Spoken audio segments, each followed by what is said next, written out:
ബാക്കി 130 one tap കൊടുത്തായിരുന്നു ഞാൻ പിന്നെ ഒരു 35 കൊടുത്തരാൻ ബോഡി ആയിരുന്നു. പിന്നെ അടുത്ത മാച്ചിൽ നമ്മളിവിടെ എന്താ ഇത് തന്നെ ഇപ്പോൾ ഞാൻ കുറച്ച് അനങ്ങാണ്ട് കൺട്രോൾ മാറ്റിയതാണ്. കാരണം ഈ ഫയർ ബട്ടൺ കണ്ടോ, ഇത് ഇത്രയും വലുതാക്കി വെച്ചാണ് എനിക്ക് ഹെഡ് തരാൻ വേണ്ടി. അപ്പോൾ ഇവിടെ ഉണ്ടാകുന്ന വെച്ചാൽ പിന്നെ അവിടെ പോയി, പിന്നെ ഇവിടെ ഒരു ഗുവാളിട്ട് പിന്നെ നേരെ ആ കണ്ടെയ്നറിൻ്റെ ബാക്ക് പോയി, പിന്നെ അടുത്ത് പിന്നെ നേരെ വളർന്ന് 131 പിന്നെ ഇതൊരു 39 പിന്നെ ആകാശത്തടിച്ച് പിന്നെ നേരെ ഇവിടുന്ന് കറങ്ങി വന്നടിക്കാന്ന് വിചാരിച്ച് പിന്നെ ഈ ഹാർട്ടിൻ്റെ ഷേപ്പിൽ അങ്ങോട്ടും ഇങ്ങോട്ടും ഓടി കളിച്ച് വാട്ടത്തിലെങ്ങാനാണ് ഇവിടുന്ന് ഒന്നും കൂടി കൊടുക്കാന്ന് വെച്ച് 229 ഒരു ഹെഡ് കൊടുത്ത് അങ്ങനെ കൊന്നിട്ടുണ്ടായിരുന്നു. അപ്പോൾ ഗൈസ് പിന്നെ ഇവിടെയാണ് സ്ഥലം എത്തിയത്.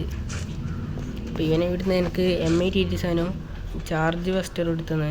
അപ്പോൾ ഞാൻ ചാർജ് ബസ്റ്റർ എടുത്തങ്ങ് കളഞ്ഞിട്ടുണ്ടായിരുന്നു. എനിക്ക് M8 കൊണ്ട് വൺ ടാപ്പ് പഠിക്കാനാണ് കണ്ട ഗൈസ് ചാർജ് ബസ്റ്റർ. ഇവിടുന്ന് എന്താ സംഭവിച്ചാൽ എനിക്കറിയില്ല. നേരെ മേലൊക്കെ അപ്പോൾ ഇവിടുന്ന് ഓടി കുറച്ച് നേരം ഓടി വെച്ച് കളിച്ച് പിന്നെ ഇവനെ തപ്പി പോകാൻ.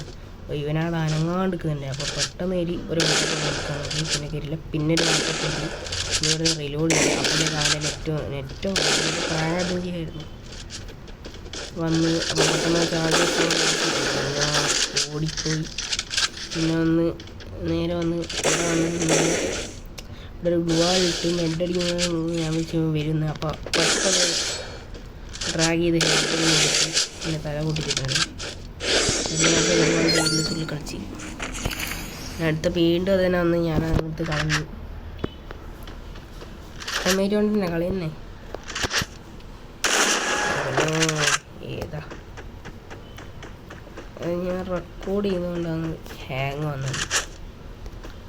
പിന്നെ ഇവിടെ ഇങ്ങനെ ചുറ്റി നോക്കി കണ്ടില്ല. പിന്നെ ഞാൻ ഇതിൻ്റെ മേലെ കാരാൻ നോക്കി. പിന്നെ അതിൻ്റെ ബാക്കോട്ട് പോയി.